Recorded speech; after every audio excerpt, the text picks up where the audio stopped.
Jadi insyaAllah pada malam ni kita sambung lagi kelas pengajian kita untuk mengkaji ataupun melihat beberapa surah ataupun beberapa doa dalam Al-Quran, insyaAllah. Baik, untuk malam ni insyaAllah kita akan ada dua doa yang mana kita akan bincangkan.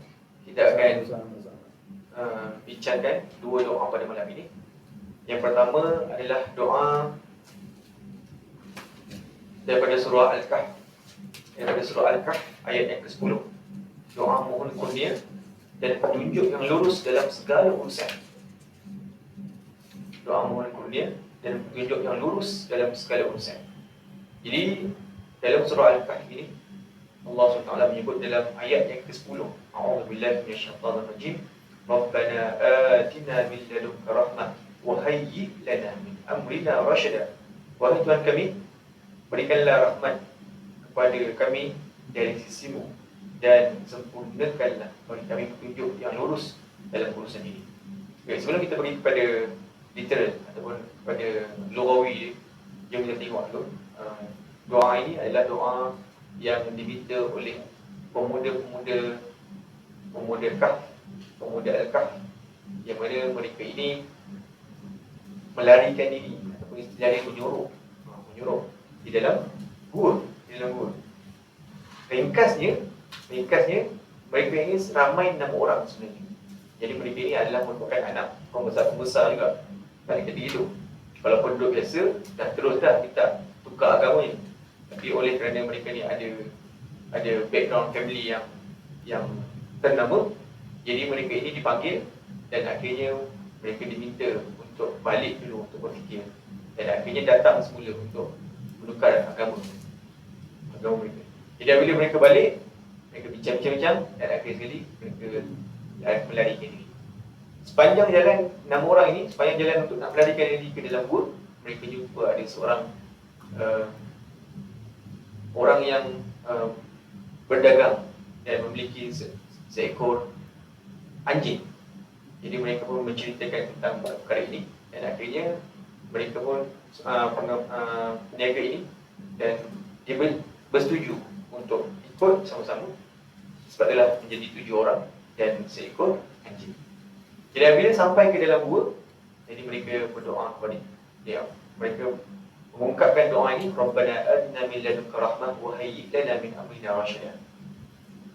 Jadi kalau biasanya ini adalah satu rahmat diminta kepada Allah. Wahai Tuhan kami, ya Allah, berikanlah rahmat kepada kami dari sisimu. Yang mana pemuda-pemuda ini mintakan rahmat. Dia tak minta keselamatan, dia tak minta makanan, dia tak minta perlindungan, dia tak minta kebebasan, tak. Tapi dia minta rahmat daripada Allah SWT. Sebab apa? Sebab rahmat daripada Allah meliputi kesemuanya. Meliputi kesemuanya. Rabbana atina min ladunka rahmah. Daripada rahmat itu.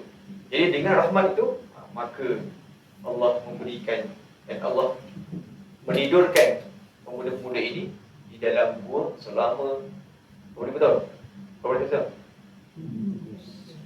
300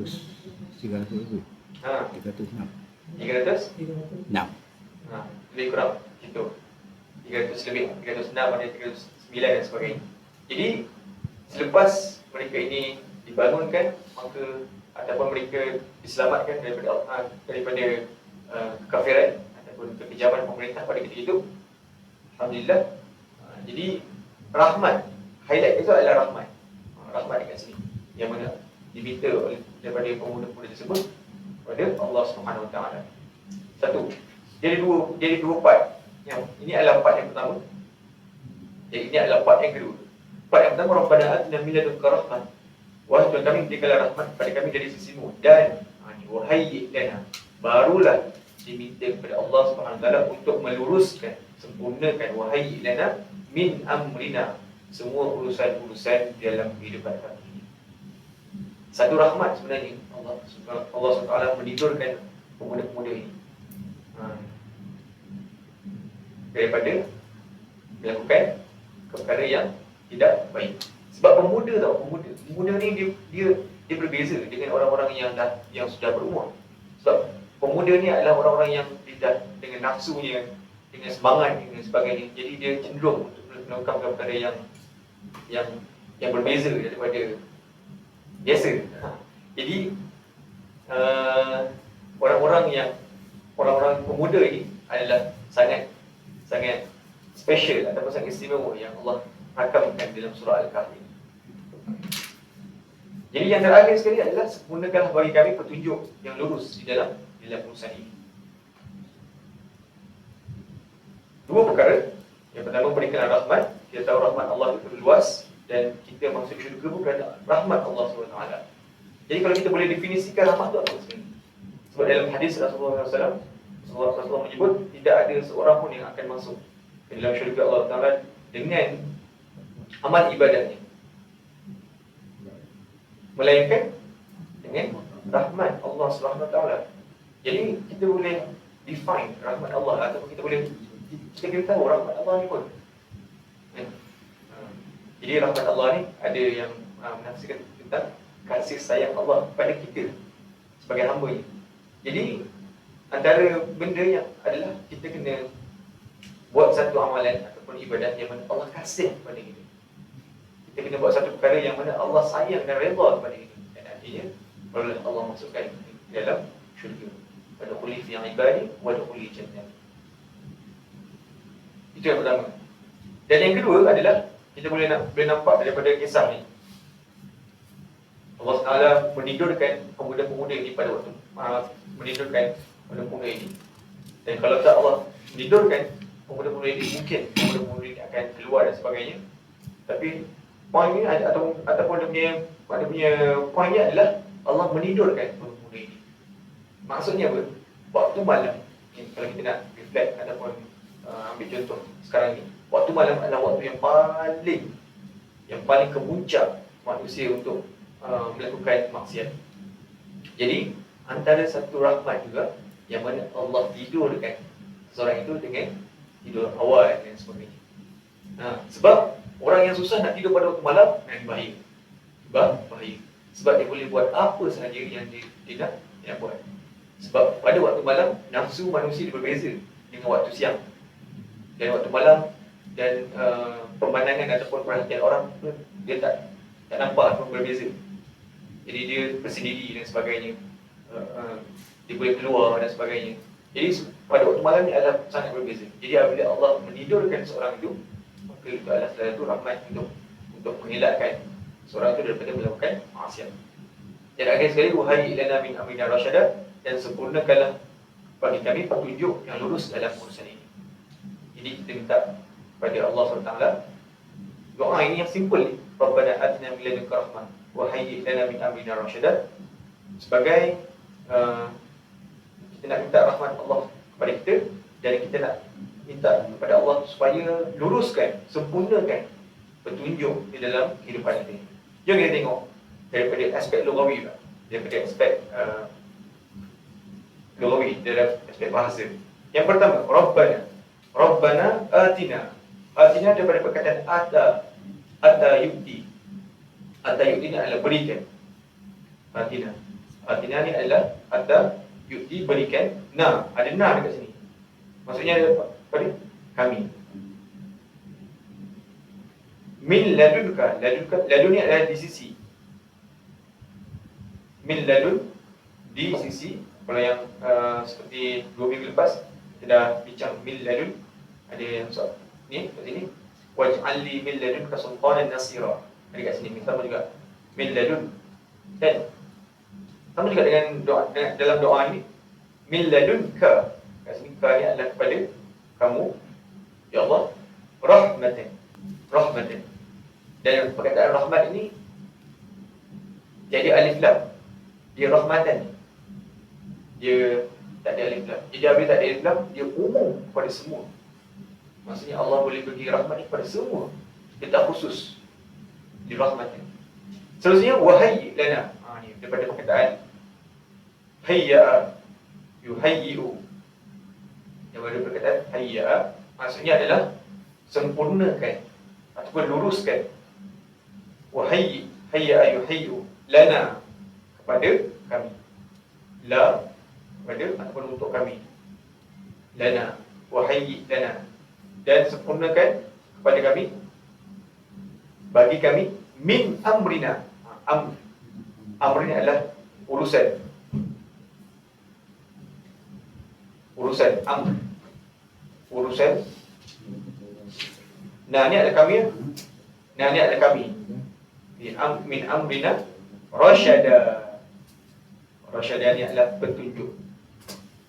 Kita pernah dengar rasyada ni daripada perkataan rasyada.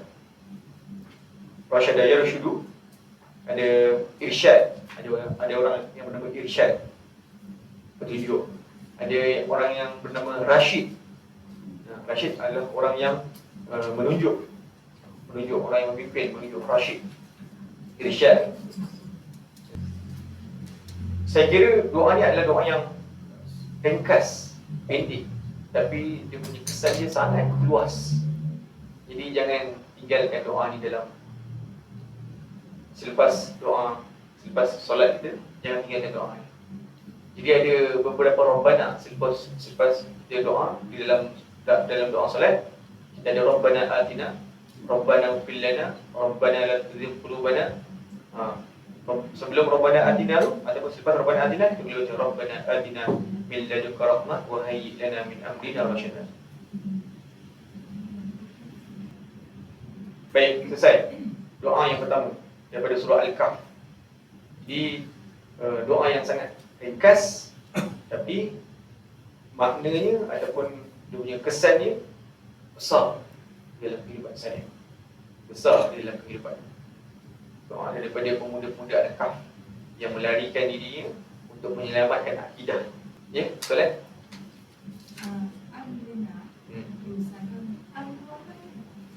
Amrona. Okay, dia ada Amrona.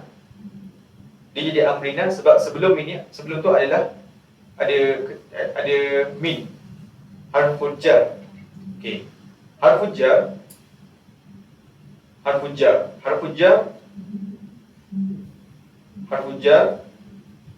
Selepas itu perkataannya dia akan baris bawah, kasrah. Harful jar. Selepas harful jar, okey, contoh harful jar adalah min, fi, ala, apa lagi? Ila,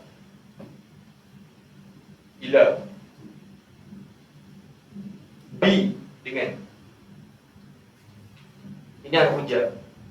Selepas harful jar, perkataan yang selepas harful jar tu mesti belakang dia baris bawah.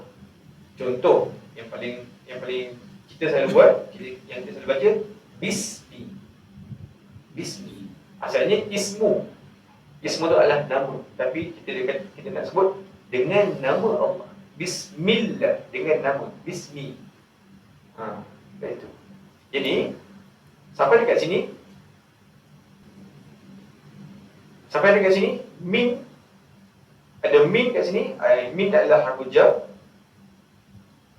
jar, dan dia memberi kesan kepada perkataan yang terakhir. Mana perkataan terakhir ataupun huruf yang terakhir? Ra. Ustaz, bukan na ke? Bukan. Sebab na tu adalah dhamir yang bergabung dengan perkataan amr. Perkataan asalnya adalah amr. Jadi dia terus memberi kesan kepada perkataan yang huruf yang ketiga ni, jadi menjadikan dia amrina.